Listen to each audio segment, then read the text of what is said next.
My name is Stephanie Jacobson. I swim, I bike, I run, and I'm doing it all to kick cancer's ass. I'm also a nominee for the Leukemia and Lymphoma Society's Woman of the Year. My introduction to cancer was a nasty one. I lost a very good friend of mine to non-Hodgkin's lymphoma in 2008. Nick Calori was his name, and he always told me that he wanted to help kids with cancer not be so afraid. So I did the New York City Marathon, which was really hard. And that's what got me into endurance training and, raising funds for cancer. I loved being athletic, but I also loved giving back to the community, and I thought that was a great way to combine the two.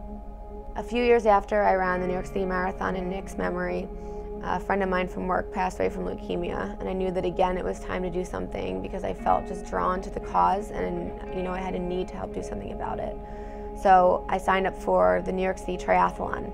Before the season even started, we had an opportunity to go to the Ronald McDonald House and cook for the families there. While I was at the Ronald McDonald House, I met two little girls, Maya and Vita. Even though they didn't speak English that well, we bonded immediately. It was love at first sight. And their parents asked me if I would come back and play with them and visit them whenever I could, and whenever I could became every other day for years.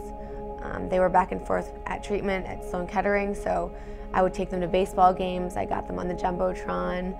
They came to my apartment, they played with my dog. I met their uncles and aunts when they came here. They met my friends, and we had picnics, we went to the zoo. They were family. I considered them sisters, and it was really nice. And eventually they both had to go back to their country because their treatment was over. And my heart was broken because I felt like my best friends were gone. At 29 years old, I kind of became a hermit with these kids. I just loved them so much, and I didn't see them for cancer. I saw them for who they were. Vita loved soccer, and Maya loved being a princess. I bought her a bike here for her 6th birthday, and she rode it up and down the streets like a mad woman. And Vita hated when I sang because I have the worst voice ever, and she would hit me to stop, and then I'd start again. So when they went back to Norway, it was only natural that I booked a ticket immediately to go see them. And 3 months went by, and there I went. I got on the plane, no family, no friends, kind of, alone, and I was so excited for our big sleepover. And when my plane landed, I got the news that Vita had a terrible headache and was in the hospital. And only a few hours after that, they told me she was going to die 24 hours later, that she didn't really have any time. And I had to see her. I couldn't go there and not say goodbye. So I got on another plane, went straight to her hospital room, and when I opened the door, she had these little glasses, and she picked up her head, and she knew that I was there, and she smiled big, and she told her parents to go get me the present. And her sister had made me this big book filled with things that told me how much they loved me and how special I was.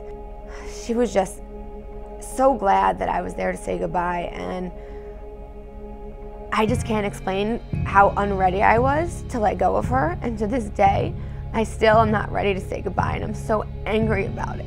And when I accepted this nomination, I think that I was like, I'm never gonna be able to raise this money. I won't be able to ask people for any more dollars because I've been raising money for TNT and LLS for 7 years.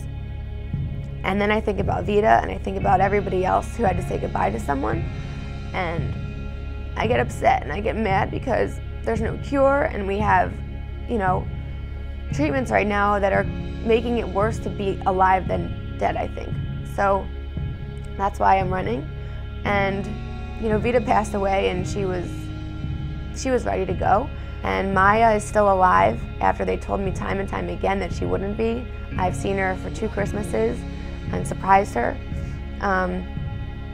But I'm doing this because I can't stand cancer. I hate it.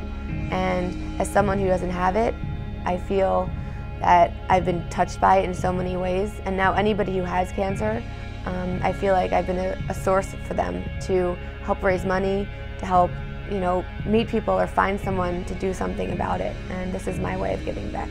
My name is Stephanie Jacobson. I'm a triathlete. I'm a professional. I'm cancer's worst nightmare.